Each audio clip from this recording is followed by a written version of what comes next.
a todos, bienvenidos de nuevo a este pequeño rincón del cinéfilo.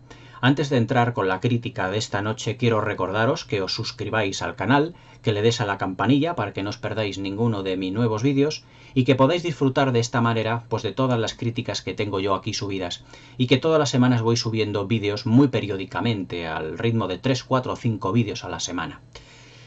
Esta tarde he visto una de las películas nominada al Oscar, prácticamente que se van a dar esta madrugada, dentro de muy poquitas horas, porque era de las pocas películas que a mí este año pues me quedaba por ver.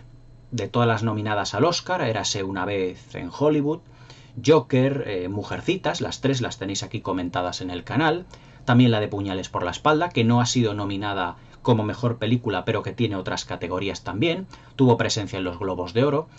Y también otra de las favoritas, o prácticamente la favorita de esta noche, que es 1917 de Sam Mendes. Sam Mendes, la verdad es que es un director, para mí, uno de los más notables del cine actual.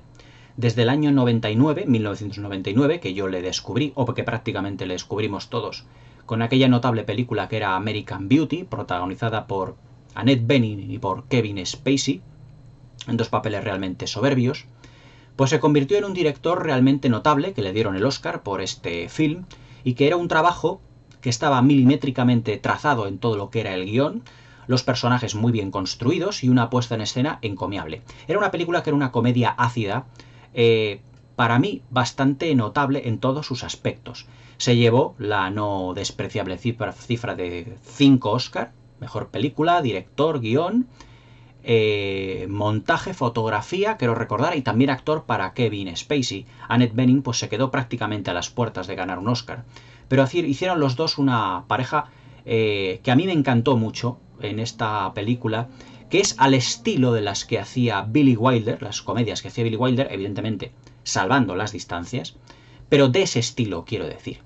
Luego, años más tarde, en el 2002, nos regaló una obra maestra del cine negro, una extraordinaria película, Superior a American Beauty, que era Camino a la perdición, que también tuvo numerosas nominaciones al Oscar, con un magistral Tom Hanks y uno de los grandes papeles que hizo Paul Newman como actor secundario a lo largo de su carrera, con una fotografía realmente extraordinaria y una puesta en escena sobria, adulta, y además muy violenta, y sobre todo por un papel secundario que interpretó Jude Law, que completó, por así decirlo, todo lo que es el trío protagonista de este film, un film de cine negro al estilo de las películas clásicas de los años 30 y de los años 40, pero evidentemente a todo color.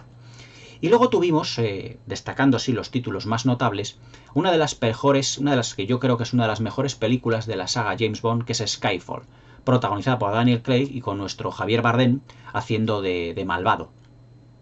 En una película que para mí yo creo que es de las mejores de la saga, realmente notable en todos sus aspectos y casi una obra maestra dentro de lo que es el cine de espionaje y el cine de acción, sobre todo con ese magnífico final, en el que Judi Dench, el personaje de M, pues fallece en los brazos del agente 007 con licencia para matar.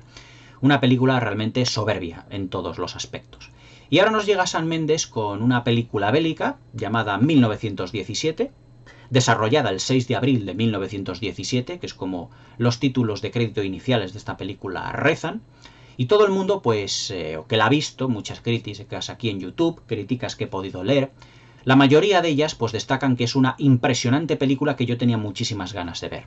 La he ido a ver esta tarde con un amigo al cine, a su cumpleaños, me ha invitado al cine, y yo, pues cuando me he sentado a la butaca, quería disfrutar de un acontecimiento bélico de primera magnitud. Es decir, esta película es de las buenas para ver, ¿no? Y antes de ver la película, yo iba pensando por el camino, pues en todas aquellas críticas tan extraordinarias que la habían puesto por las nubes, y de ese supuesto logro técnico en el que la película se desarrolla como en dos gigantescos planos secuencia. Hombre, la película dura 2 horas. A 1 hora prácticamente por plano secuencia. Y yo os diré una cosa, es muy difícil hacer un plano secuencia de 1 hora programando lo que es la planificación de la película durante 1 hora, moviendo la cámara prácticamente sin ningún corte. Es realmente pues una hazaña digna de contemplar y de ver. Aunque hoy en día, con lo que son los efectos visuales, los efectos digitales, se puede dar como la ilusión óptica de que la película se desarrolla como en un único plano secuencia. Ya lo tuvimos en el año 2013, que era la película esta de Berman, ganadora del Oscar, protagonizada por Michael Keaton, que era también una comedia muy ácida sobre las críticas al mundo del teatro.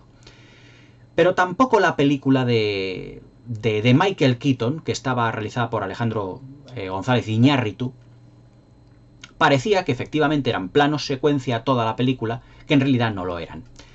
Pero yo os voy a decir una cosa. En 1948, fijaos si ha llovido, Alfred Hitchcock, uno de los mejores directores y el mejor realizador de la historia del cine, para muchos, realizó en 1948 una película que se llamaba La Soga, que parece una obra de teatro porque la película dura casi hora y media, pero está filmada en 3 planos secuencia. Ojo, cuando no existían los ordenadores ni para hacer esto.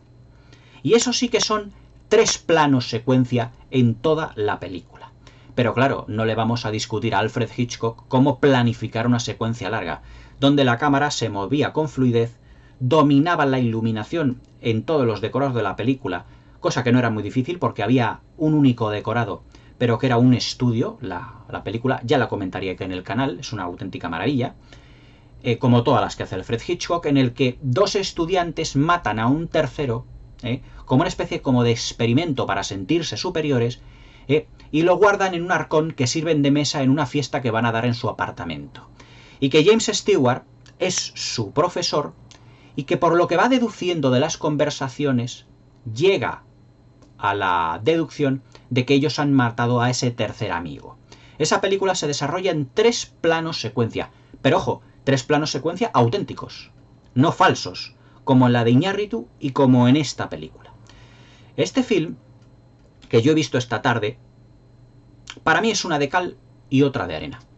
Técnicamente la película es muy buena, porque todo lo que es la fluidez en el movimiento de cámara, que constantemente se está moviendo, como si de un documental se tratara, pero con mucha más fluidez y suavidad. Hay que reconocerle a Sam Mendes una maestría para el movimiento de cámara realmente encomiable, eso no lo vamos a negar. Ese supuesto montaje que es solo 2 planos secuencias no lo es tal, porque yo me he dado cuenta perfectamente viendo el film dónde están realmente los cortes. Y en ese sentido la película es muy tramposa, porque la cámara, ya os digo que se mueve con una maestría fantástica, pero que utiliza elementos de la escenografía para cortar la secuencia y luego enlazarla de manera infográfica. Por ejemplo, los personajes pasan por delante de la cámara, pero hay un elemento de la escenografía, de la dirección artística, que se pone por delante de los personajes, no en pocas ocasiones, y que la cámara filma por detrás, y luego los personajes aparecen. Y ahí en el momento en el que Sam Mendes hace el corte en el montaje, para enlazar las secuencias y que parezca un plano secuencia continuado. Es decir, desde el punto de vista de planificación cinematográfica, es una idea muy buena, porque claro, no se nota el corte, pero si tú con la imaginación vas siguiendo el movimiento de los actores, desde que se les tapa el elemento de la escenografía hasta que vuelven a aparecer por detrás de él, la velocidad andando no es la misma. He ahí el corte en el montaje. Y son muchas las secuencias en donde esto sucede. La película se compone de 2 planos secuencia, aparentemente. En un plano donde a uno de los protagonistas le pegan un tiro y ahí no muere. Esta es una review sin spoilers, no voy a revelar ningún elemento fuerte de lo que es el argumento, tampoco lo pretendo, porque realmente el argumento de la película no lo hay, y ahora os explicaré por qué. Donde se funde a negro la película durante unos segundos y luego continúa. Y aparentemente son como 2 planos secuencia. Pero en realidad dentro de esos 2 planos secuencia de cada uno de ellos hay muchos. O sea, es una composición en esos 2 planos secuencia de muchos planos secuencia pequeñitos en cada uno de ellos, donde un elemento de la escenografía o de la dirección artística es utilizado sabiamente para perder un instante a los protagonistas, para perderles un instante, pero ahí es donde aprovecha Sam Mendes para realizar el corte en el montaje. Es decir, el supuesto logro cinematográfico que nos vende esta película, como si fueran 2 grandes planos de secuencia, no lo es. Ahora, también hay que admitir que dentro del film los planos secuencia de los que se componen los otros 2 grandes están muy bien realizados. La cámara sigue en todo momento a los protagonistas del film prácticamente como si fuera un tercer soldado. La historia, os lo voy a comentar y luego seguimos con la parte técnica, que es lo único destacable del film, es la siguiente. A 2 soldados del ejército inglés, en plena guerra, en la Primera Guerra Mundial, se les encomienda una misión, que es llevar pues una orden a un coronel de sus líneas, es decir, de su ejército, a otras tropas que están en otra parte del territorio, del campo de batalla, para dar una orden determinada.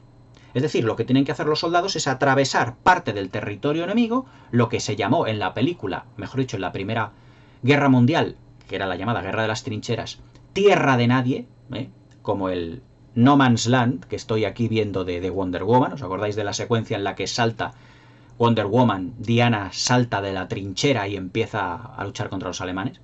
Eso era realmente la Primera Guerra Mundial, por eso se la llamó la Guerra de las Trincheras, porque había una zona que tenían que ir conquistando los alemanes o los ingleses, es decir, los alemanes, las tropas aliadas, avanzando y cubriendo terreno, ganando terreno para ellos. Y había un momento en el que las fuerzas estaban muy igualadas o no había una táctica definida y tenían que quedarse dentro de la trinchera hasta recibir nuevas órdenes. Acordaos, por ejemplo, ya cuando comente un poco más adelante aquí en el canal, Senderos de Gloria, que eso se ve también magníficamente bien en esa película. Y entonces tienen que ir avanzando por el campo de batalla, atravesando, como en la película se ve, pues una serie de ciudades derruidas, de campos pues completamente destruidos, llenos de restos de guerra, llenos de cadáveres. Son testigos como de un choque, de un combate aéreo, de un choque de como se estrella un avión. Es decir, surge como una especie como si fuera una serie de aventuras que van pasando los personajes. Pero esta película, desde el punto de vista argumental, yo me esperaba algo muchísimo más profundo y mejor. Desde el punto de vista argumental, no hay presentación de personajes. Y en eso yo creo que Sam Mendes ha querido un poco imitar el estilo de Christopher Nolan en Dunkerque, pero no llegando ni muchísimo menos a la calidad de este último.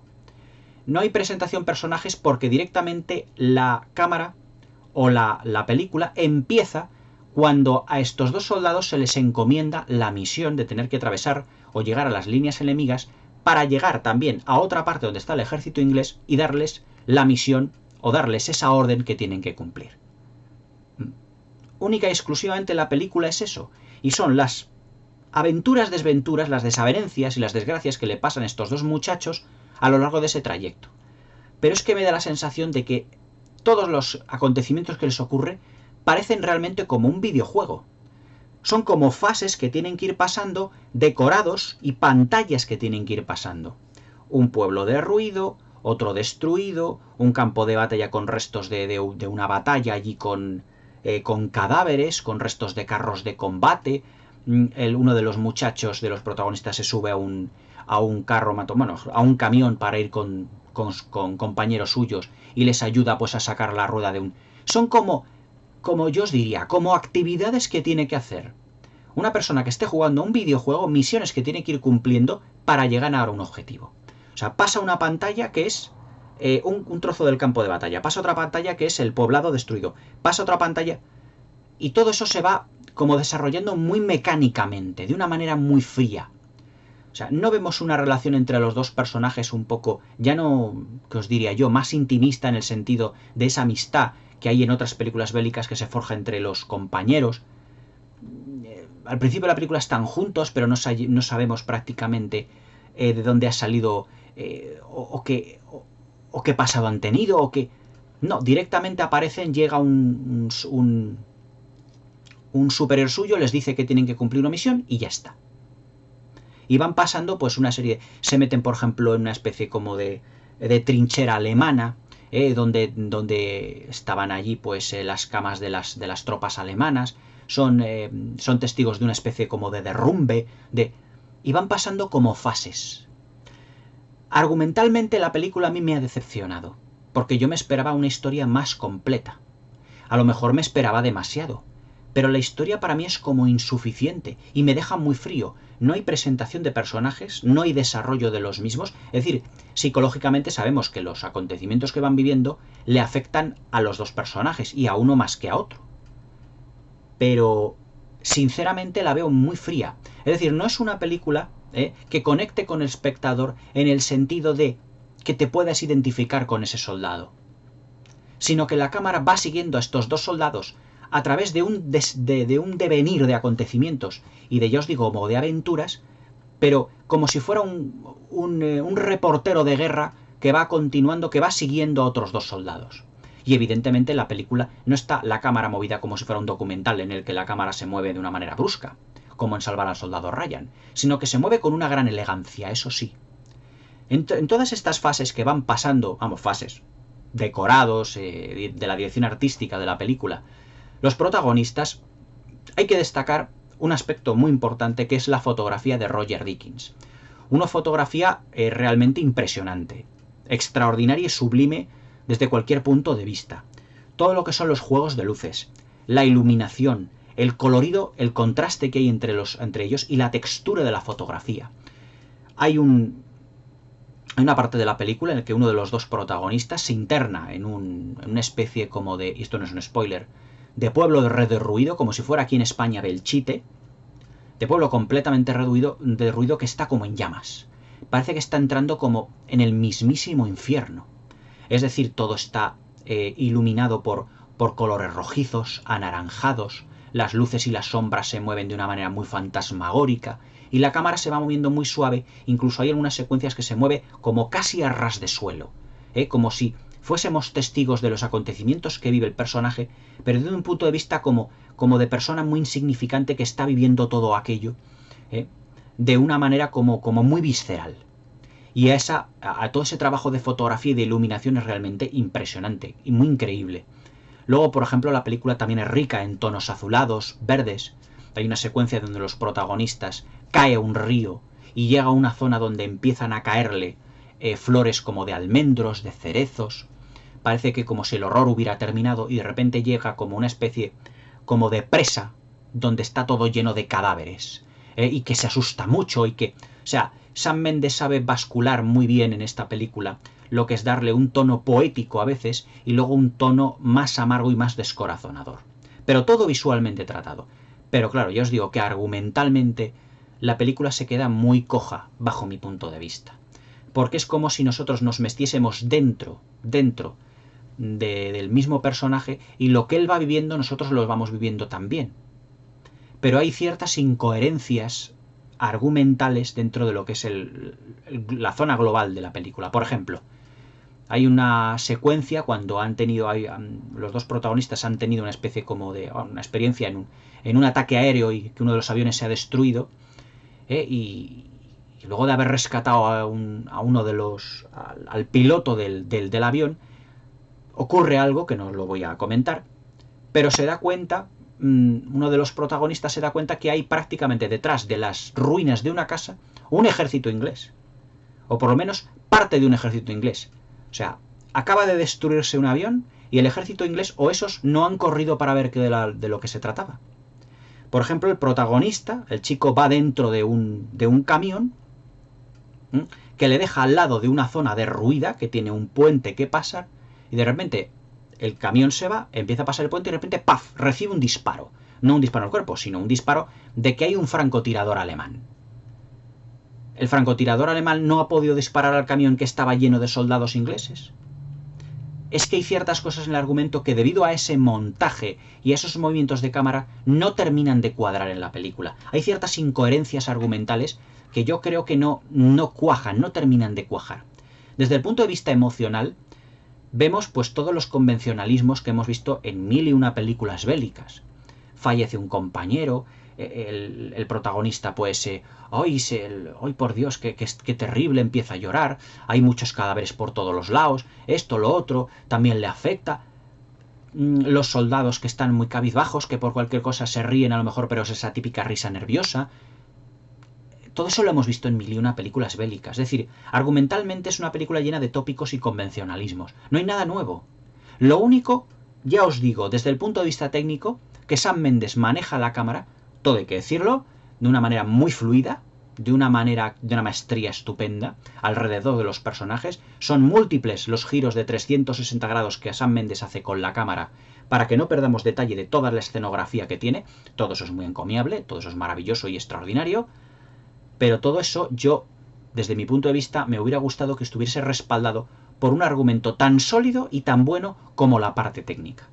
Hubiera quedado una película mucho más redonda. Sin embargo, lo que tenemos es una película correcta, o más que correcta, donde hay un supuesto logro técnico, que son esos dos planos secuencia que no son tales, acompañado todo de una escenografía muy notable, todo lo que son los decorados de las casas derruidas y todo eso es fenomenal, pero nada que no hayamos visto en otras películas, pero evidentemente tiene su calidad, y luego una fotografía soberbia, con una textura, un colorido, una paleta de colores, que en todo momento pues nos evocan momentos líricos, momentos épicos, tiene momentos de muchísimo lirismo, todo hay que decirlo, sobre todo, por ejemplo, ya os digo, en la secuencia de ese pueblo que parece completamente, que es completamente en llamas, que parece el mismo infierno, al final viene un soldado alemán que se perfila así como en la bruma entre las llamas, y de repente aparece corriendo hacia nosotros, y nosotros y la cámara empiezan a correr, como si nos persiguiera. O sea, desde el punto de vista en tercera persona, la película está extraordinariamente filmada. Eso no lo voy a negar. Pero argumentalmente se me ha quedado muy coja. Es decir, cuando termina la película, dices, ¿ya? O sea, todo esto era lo que me tenían que contar. Porque ya os digo que para muchos que no hayan vivido lo de los planos secuencia, ya os puedo decir que existen otras películas que son como esta. Y ya os digo, no de ahora, de hace 60 años, 70, como La soga de Alfred Hitchcock. Si os ponéis La soga de Alfred Hitchcock, son 3 planos secuencia enormes, pero ojo, planos secuencia auténticos. No cortados y utilizando elementos de la dirección artística para hacer un poco de trampa y engañar a la vista del espectador y parece que son planos secuencia. No. Le diría, oye Sam, a Sam Mendes le diría, Sam, quita la roca, quita el árbol, quita el carro de combate derruido y ya veremos si los personajes siguen efectivamente el movimiento continuado. Es decir, el montaje es muy bueno con esos planos secuencia, pero también es un poco tramposo. A lo mejor una persona que no haya visto mucho cine le puede ir a engañar y decir, es que aquí las 2 horas el tío ha cogido una cámara y ha rodado las 2 horas seguidas. No, ni mucho menos. Son planos secuencia, pero que luego están enlazados con un montaje. Por ejemplo, cuando una secuencia en la que los 2 protagonistas van por una trinchera, que la cámara constantemente va detrás de ellos. Entonces se paran a hablar con un superior y de repente la cámara dices, ¿por dónde ha pasado la cámara? Porque ha girado en 180 grados y en vez de tener a los protagonistas detrás, verles por la espalda, los tienes que vienen hacia ti. O sea, de frente completamente. Y no ha habido espacio para la cámara pasarla. Pero también ha habido un elemento de escenografía, en este caso la espalda, por ejemplo, de algún compañero, donde la cámara ha filmado la espalda y ha dejado de filmar a los protagonistas. Y ahí es donde Sam Mendes ha pegado el tijeretazo para colocar la cámara en otro punto y seguir la filmación como si fuera un plano secuencia. No voy a decir que eso no sea ingenioso, lo es, pero no es un plano secuencia entero. Cuando van caminando por las trincheras, son varios planos secuencia, no es uno. Pero ojo, Steven Spielberg en Caballo de Batalla, que le nombro muchas veces, sí que hace un plano secuencia con el caballo. Cuando Stanley Kubrick en Senderos de Gloria utiliza a Kirk Douglas recorriendo las trincheras, eso es un plano secuencia. Pero aquí hace una trampa Sam Mendes muy ingeniosa, pero no deja de ser trampa, muy ingeniosa, pero no deja de ser trampa, en el que utiliza elementos de la escenografía para cortar en el montaje. Y hay momentos que son décimas de segundo en el que la pantalla se pone en negro como si pasara por detrás. Es un elemento que es muy tramposo, pero que es cierto y pero que está muy bien hecho. Ya os digo que la película funciona a nivel visual de maravilla. La fotografía de Roger Deakins ya os digo que es realmente fabulosa. Pero es una película que a mí argumentalmente se me ha quedado coja. No hay construcción de personajes, hay una presentación de los mismos, pero no un desarrollo. Lo que aquí ha querido Sam Mendes ha sido imitar un poco a Christopher Nolan en Dunkerque, diciendo, voy a limitarme a contar un hecho bélico. Pero claro, la de Dunkerque era mucho más ambiciosa porque no teníamos una presentación de personajes, pero ojo, tenemos 3 líneas narrativas. 3 líneas narrativas que se iban desarrollando en diferentes unidades de tiempo, que al final convergían y que el montaje era tan milimétrico, una auténtica pieza de orfebrería tan milimétrico, que ocurren secuencias, acontecimientos bélicos en las tres líneas narrativas a diferentes velocidades. Y además se permite el lujo de enlazar las tres al final de la película. Y mucho más conmovedora, sobre todo desde un punto de vista más emocional cuando, por ejemplo, los soldados ingleses llegan a las costas recogidos por sus familiares. Pero aquí no hay punto de contacto emocional. Si me queréis decir, por ejemplo, que es muy emocional cuando ocurre tal hecho o tal otro, pero es que eso lo hemos visto en mil y una películas bélicas, no nos están contando nada nuevo. Lo único que hay de nuevo en 1917 como película es, ya os digo, en la técnica cinematográfica. Si yo tuviera que definir lo mejor de esta película sería el movimiento de cámara que tiene Sam Mendes, que realmente es fluido y extraordinario, y la utilización de esos elementos de la escenografía para engañar un poquito al espectador y parecer que es un plano secuencia, pero que son varios unidos, pero que es muy buena solución, transposa, pero una muy buena solución. La fotografía de Roger Deakins, fenomenal, se llevó hace 2 años el Oscar por Blade Runner 2049, y lo que es la puesta en escena y dirección artística muy sombría. Pero claro, argumentalmente se me queda coja. Argumentalmente no me dice nada esta película. Me está contando... los personajes van de un punto a un punto B. Y entre A y B hay una serie de puntos donde... como de pantallas de un videojuego que tienen que ir pasando. Pero nada más.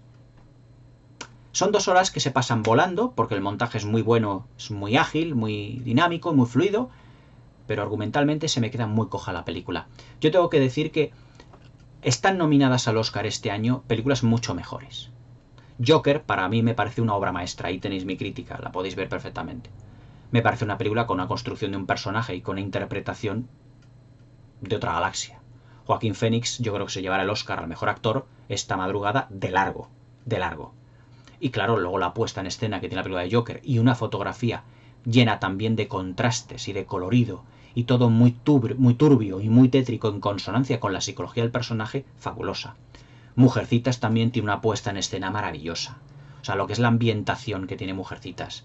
La ambientación de esa época de 1860 previctoriana, me parece extraordinaria. Contada a base de flashbacks, con una interpretación de Saoirse Ronan y de Emma Watson y de Florence Pugh. Extraordinarias las tres. Érase una vez Hollywood es una película muy, muy tarantiniana, pero con una ambientación en los años 60 también majestuosa. Pero es que esta película argumentalmente no me dice nada. O sea, son unos personajes van de un punto a un punto B, su crecimiento durante la película es 0, porque no hay evolución de personajes. En eso no creo que se hayan gastado mucho dinero, pero tampoco puedes venderme una película diciendo que es una obra maestra por un supuesto solo logro técnico, que luego no es ese logro técnico. No me puedes decir que es una película de 2 horas filmada en 2 planos secuencia, porque no es cierto. ¿Tiene muy buena fotografía? Sí. ¿Tiene buen montaje? Sí. ¿Es ágil? Sí. ¿Es dinámica y tiene una puesta en escena extraordinaria? Sí. Pero argumentalmente no me dice nada. Para mí, para que una película yo tenga que decir que es una obra maestra, tanto a nivel argumental como a nivel técnico, que es lo que yo me baso aquí en la mayoría de mis críticas para decíroslo y para destriparlas, tienen que estar, digamos, a una altura y una consonancia. Y tienen que tener un determinado nivel. Pero claro, cuando me ofreces una película que técnicamente es muy buena, pero argumentalmente es simplona, como ella sola, no me la vendas como una obra maestra. A mí todos los críticos que dicen que es una obra maestra, yo digo, bueno, pues díganme ustedes, por ejemplo, la complejidad en el argumento que tiene esta película, lo que son, por ejemplo, en lo que se refiere a una obra maestra argumental, por ejemplo, dígame usted, por ejemplo, qué diferentes líneas o interpretaciones tiene el film, y de ahí destrípeme la complejidad del mismo. No lo tiene. Sí, 1917 es un hecho bélico contado en un supuesto plano secuencia, o en 2, con una extraordinaria fotografía, pero no hay nada más. Si esta película gana el Oscar a Mejor Película, bueno, pues será decisión de la Academia.